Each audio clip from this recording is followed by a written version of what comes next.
la résistance a commencé. C'est la résistance populaire et c'est la résistance individuelle. Nous avons dit qu'il n'est pas question pour nous, qu'il n'a jamais été question pour nous de faire sécession territoriale.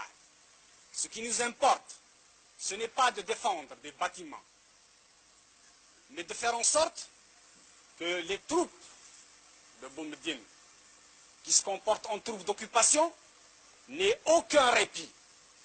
La stratégie militaire que nous avons arrêtée, il n'est pas question de la dévoiler, mais elle est fondée sur la défense en profondeur. Elle est fondée sur la guérilla.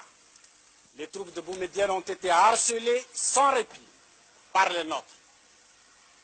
Maintenant, il vous appartient à vous, à nous tous, de continuer la résistance.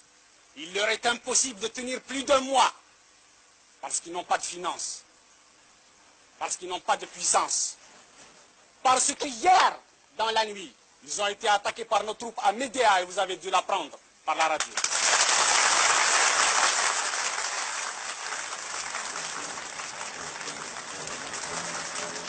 Et le colonel Sissadok, une figure légendaire, le plus ancien des officiers de l'armée de libération nationale, ne craint pas de parler très haut, malgré la clandestinité.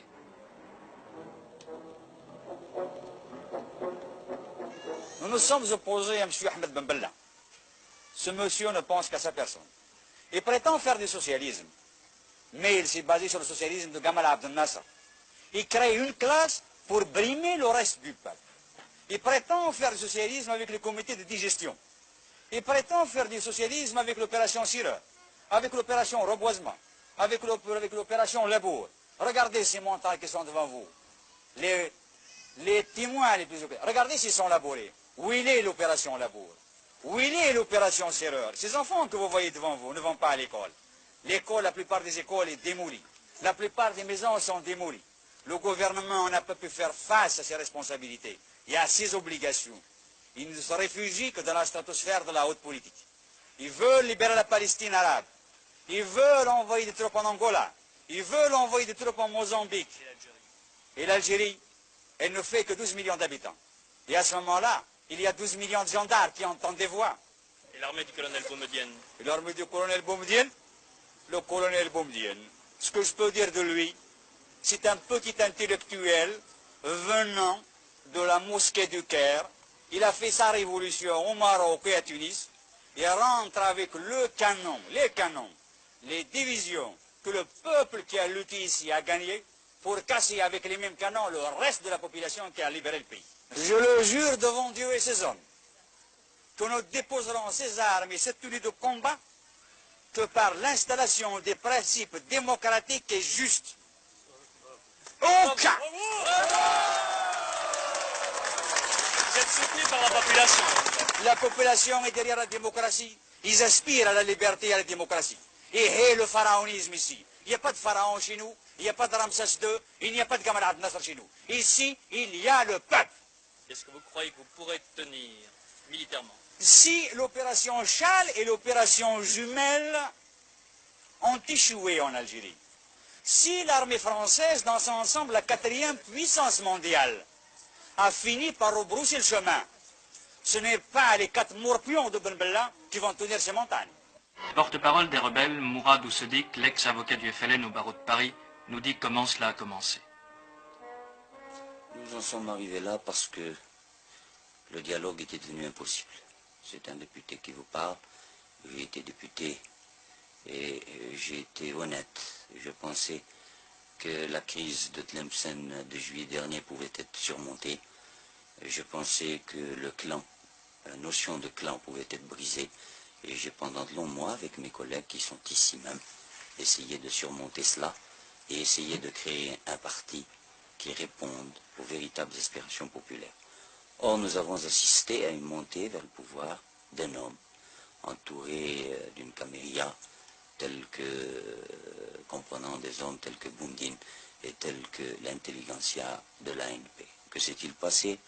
On a mis, pour sauvegarder les intérêts de ce clan, un parti à l'envers. Je m'en explique, c'est-à-dire qu'une infrastructure de ce parti s'est dégagée Et au lieu d'avoir une assise populaire, ce parti est parti, telle une pyramide, il a été construit du sommet. Il n'est plus devenu un parti au service du peuple, mais il est devenu un parti au service d'un homme. Et le processus des élections, nous avons vu la consécration progressive du pouvoir personnel, et à ce moment-là, nous avons jugé. Nous qui n'avions plus notre place, nous qui n'avions pu entamer le dialogue, et cela pendant de longs mois d'efforts, qu'il était impossible d'agir autrement, tel que nous le faisons, et nous avons jugé cette action nécessaire après une longue consultation avec le peuple algérien. On parle de fait kabyle, de problème kabyle. Je n'ai pas à répondre à un argument qui me paraît une exploitation misérable en matière politique. Il suffit de savoir que l'Algérois s'est mis en mouvement 1 mois et demi avant la Kabylie. Est-ce que l'on peut parler de fête kabyle? Il suffit de savoir que des dizaines, et même maintenant des centaines d'arrestations ont été opérées sur tout le territoire national pour savoir qu'il ne s'agit pas d'un mouvement kabyle. Ces combats à la frontière marocaine, vous avez une position là-dessus? Nous avons une position qui ne peut pas prêter à équivoque.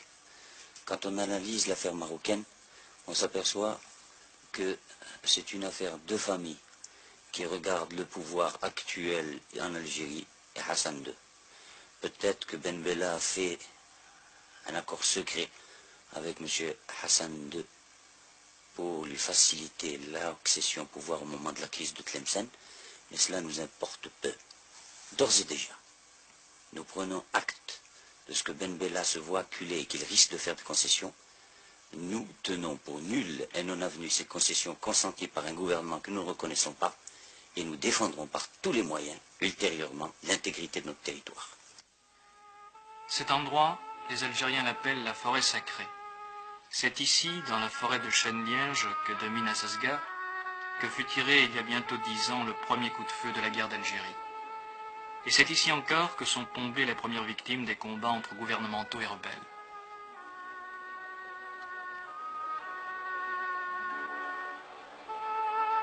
Il y avait cependant beaucoup de raisons pour que l'on ne reprenne pas les armes. Alors c'est la tombe de votre fils ici? Oui, c'est la tombe de mon fils, oui, mon fils. Il est mort quand et comment? Il est mort dans un buscade. Vous ne voulez plus qu'il y ait encore du sang? Oh, il y en a marre, 7 ans. 7 ans. Vous voyez pas, à l'âge de 20 ans, c'est le seul que j'ai. Alors plus de guerre? On ne voulait pas de guerre maintenant. Et si les troupes du colonel Boumedienne vous attaquent? Eh bien, on attaquerait en même temps. Alors ce sera la guerre. Ah oui, ce sera la guerre. Moi, je suis le premier à le prendre. À Alger aussi on s'engage. Des milliers de jeunes gens ont endossé en hâte la tenue léopard pour combattre, en principe, à la frontière marocaine. L'affaire marocaine a créé une diversion miraculeuse, unissant la population dans la même haine contre l'ennemi et faisant passer à l'arrière-plan les dissensions internes qui demeurent peut-être le vrai problème.